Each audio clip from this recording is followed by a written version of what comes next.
I've come to the end of a decade. It's been scary. Like, I don't know what it is. I just celebrated my birthday a few days ago. I don't know if this video is going to pop up, but like, that's by the way. I just felt like I needed to purge out, and I wrote a piece. Going to be on my Substack. I don't know if it's going to be published by the time I put this video out, but if it's published by then, it's going to be in the description box down below. But anyways, I just wanted to talk with you guys and just talk about my feelings. And suddenly I was 20 high because that's exactly how I feel. 20 high. Like this is like the end of a decade and I don't really know how I feel about it. I just feel numb. Like suddenly time just passed and I'm like suddenly realizing like, oh, is he already? What's going on? What is it? What is it that I feel? How exactly do I feel? And to be honest, if you ask me on the surface level, I will just tell you that man, I just feel sad about the whole thing. I think we have boxed ourselves in this time capsule that we can't see beyond what each bracket of time represent. We're all just trying to make things make sense by the time we get to 20, by the time we get to 30, by the time we get to 40, we get to 50. It's like we have this limited time on how to achieve what we want to achieve. And it kind of tells on me every day. It tells on me like for so long my birthday is not something that I want to celebrate. It's just more like time I want to be introspective, reflective, know what's going on, what can I do to change this time. It's like a new year for me. It's like a new me for me. But the truth is that time doesn't work like that. Time is just an illusion. It's a constant flow. But for us to make sense of it, we tend to keep this time bracket.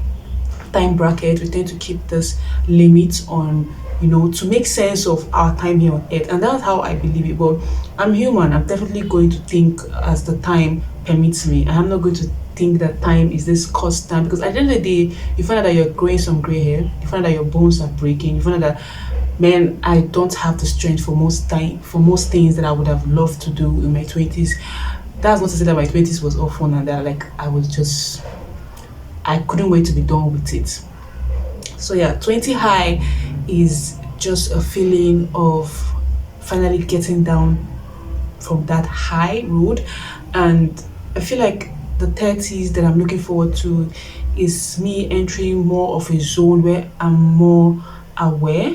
I don't know if that makes sense, but that's how I actually feel about 20 high, which is 29. I'm not sure of saying 29 to be honest. I'm 29 now and I just feel like there's a lot of pressure from different sides, and I'm like, hello, you guys should calm down. I have my own time I'm working with. I don't want to be boxed in some kind of societal time box that we end up being desperate for things that we shouldn't be. And I don't want that to be me. I want to take my time, and the time I want to take, I don't want it such a way that I end up doing things that I don't want to. So yeah,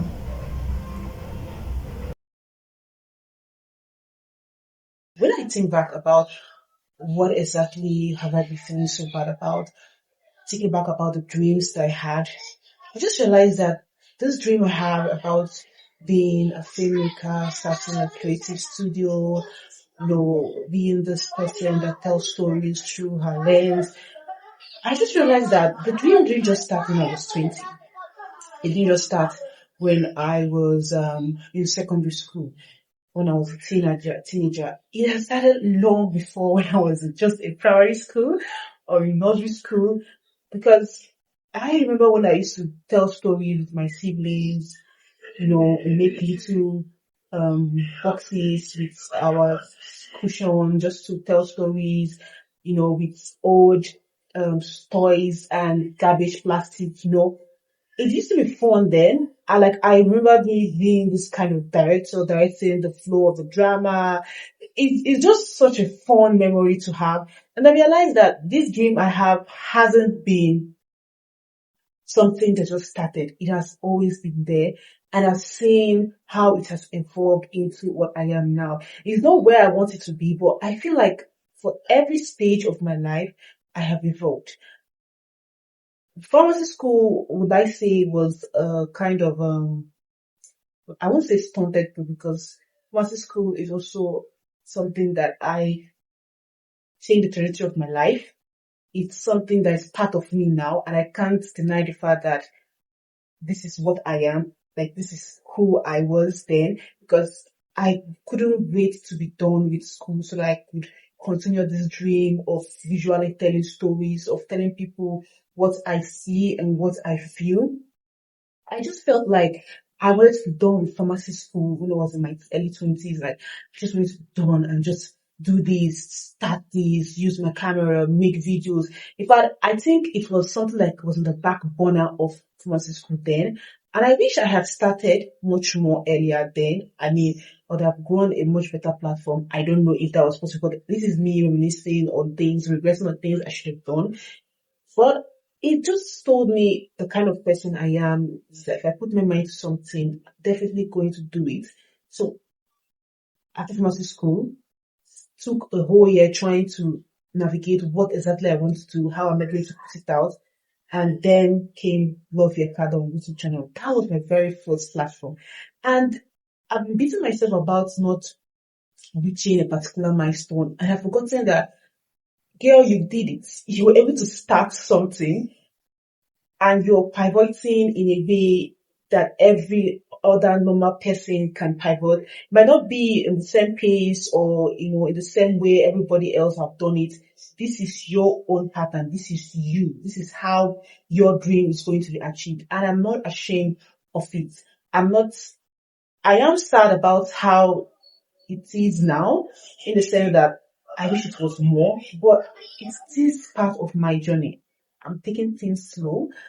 Do I want to be fast? But hello, I shouldn't be hard on myself, because this is the dream. This is what I want to do, to be able to tell you guys stories, to be able to relate with you on how I want things to be done. So, yeah.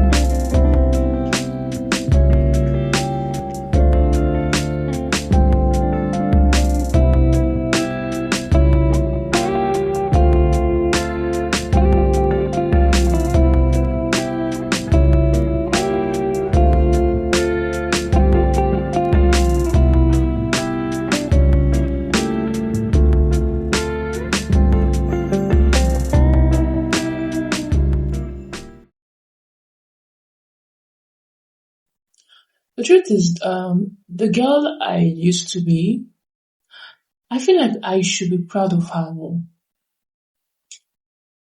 because the girl I used to be is the girl I am and the girl I still will be. But it's just that we are going through this evolution as ages pass, as time pass, and you look back at yourself and you realize that you're not the same person that you were yesterday. You're not the same person that you were when you were 20. You're not the same person you were when you were 18. But if you really dig it, you realize that you're still the same person, only that experiences, life has just made you the way it is. And the crash of adulthood can sometimes change the trajectory of your life. Something I came across on Twitter, and someone was talking about how the country we live in, Nigeria, has a way of making your life start so late. And man, it really hits me, because people my age already having a doctorate degree, people my age already having master's degree, people my age already having houses, and here I am stuck in this limbo. I wouldn't be hard on myself, to be honest, because Nigeria gives you 10 years, 10 years backward greatness. Like, you can't even begin to imagine the struggles as a Nigerian young girl that you have overcome, the struggles that you have overcome to be where you are right now. If you look at yourself in the mirror, where you are right now, you have done a whole lot of work with the little you have given, the resources you have given. The country doesn't help anyone, to be honest, except you're the top. percentile, then you can be able to afford. But that doesn't mean that we can't be able to struggle, be able to work hard, to be able to attain some certain kind of satisfaction. So yeah, I am still holding on to my dream. I am still holding on to this dream I love and hold so dearly, to be able to tell stories through films, through photographs, through different media, and be able to let people understand that this is the way it is being humans on this planet Earth. So I am holding on to that.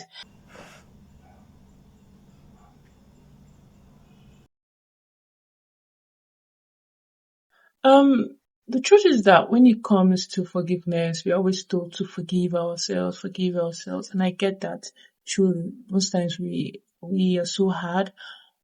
I am so hard on myself that I fail to realize how far I have come. Like I said before, with the little I have.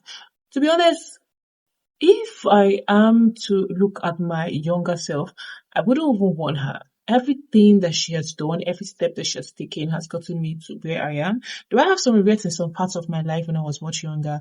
Kind of, maybe, but I wouldn't change a thing. I mean, it has brought me to where I am, yeah. It has brought me to where I am right now, so, But I would want to ask for her forgiveness. Man, I was so hard on her. It's like not so long ago, say 9, 8, 7 years ago. I was so hard on her. Like, she did it all on her own. Went through pharmacy school, though she had support from her friends, yada yada yada. But at the end of the day, she did it all on her own. Finished pharmacy school, even though there were some delays, as life always does. Went, left her home, like left the city she knew, came to a whole new city, working 2 jobs, still trying to make it through. Man, girl, forgive me for being so hard on you. And I might go back and hitting hard on you when the winds of depression and the winds of self-sabotage comes crashing in. But do forgive me. You understand? Yeah. Because I do need to give myself more credit. If I had a stand ovation for all the things that I've done, standing ovation for myself. And you should do that every now and then because you have come a long way. You know, when people ask me, how are you doing? I'm alive. For me to be alive and to be doing this video with you guys means I've done a whole lot. So yeah, that is to being suddenly 20 high. Because if you ask me where all the years have been, I wouldn't know. But welcoming myself to a new decade. Love you guys. If you do enjoy this video, like this video, share your comments with me down below and subscribe to this channel because there's more to come from this corner of the internet. Yeah. Bye.